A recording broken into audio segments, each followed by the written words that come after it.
திருச்சீர் அலைவாய் என்று சொல்லக்கூடிய திருச்செந்தூர் அதீத சக்தி வாய்ப்பு. உங்களுக்கு எப்பெல்லாம் வாய்ப்பு கிடைக்குமோ அப்பெல்லாம் திருச்செந்தூர் போகணும்.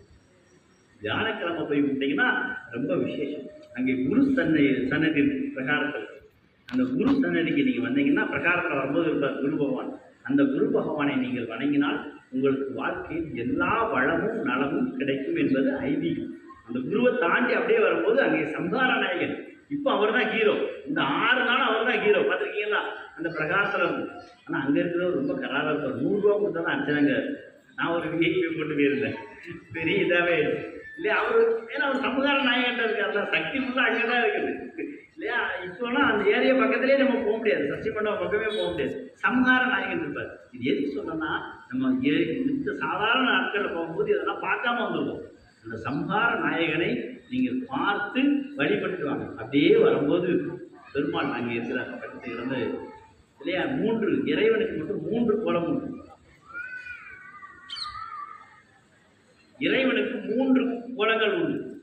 நின்ற கோலம், அமர்ந்த கோலம், கிடந்த கோலம், 3 கோலம். நம்மளையும் நமக்குலாம் கொஞ்ச நேரம் உட்காந்துருக்கோம், அப்புறம் காலை நீட்டுவோம், அப்புறம் பிளாட் ஆகிருக்கும் இல்லையா, ரெண்டு நிற்போம் இல்லையா. அதே மாதிரி இறைவனுக்கு 3 கோலங்கள் உண்டு. அங்கே பெருமாள் கிடந்த கோலத்தில் கிடந்து பார்க்குறாரு. ஏன் தெரியுமா? அப்படி ரொம்ப மகிழ்ச்சியாக இருக்கிறார். அதுக்கு மேலே ஒரு மலை இருக்கும், சந்தான மலை பார்த்துக்கிங்களா, தொட்டுக்கிட்டு வருவோம் ஞாபகத்துக்கு குழந்தை. அதுதான் அந்த குழந்தை ஏன் அங்கே கிடைக்கி. முருகப்பெருமான்கிட்ட போனால் ஏன் திருச்செந்தூருக்கு போனால் குழந்தை கிடைக்குன்னா, சந்தானத்தை தரப்பு இருக்கிறார். சந்தான கிருஷ்ணர் பின்னாடி இருக்கிறார் இல்லையா, நம்ம கோவிலில் வரசக்தி விநாயகரில் பின்னாடி இருக்கிறார். இந்த சந்தான கிருஷ்ணர் அங்கே சந்தான மலையோடே இருக்கார். மலையே இருக்கு பாருங்க. ஒரு இடத்துல அவர் இருந்தாலே குழந்தை கிடைக்கும் என்றால், இந்த சந்தானத்தை தரக்கூடிய அந்த மலையோடே அங்கே திருச்செந்தூரில் இருக்கிறார் என்றால் இது ஆகவும் இன்னமும் சிறப்பு. வேற எந்த அறுவடை வீட்டை பெருமாளுக்கிட்ட உள்ள இல்லை. திருச்செந்தூரில் மட்டும்தான் பெருமாள் உள்ள இருக்கிறார், சந்தான மலையோடு. அதனால தான் திருச்செந்தூருக்கு போனால் அத்துணை பேருக்கும் சந்தான பாக்கியம் மிக எளிதாக கிடைத்து விடுகின்றது.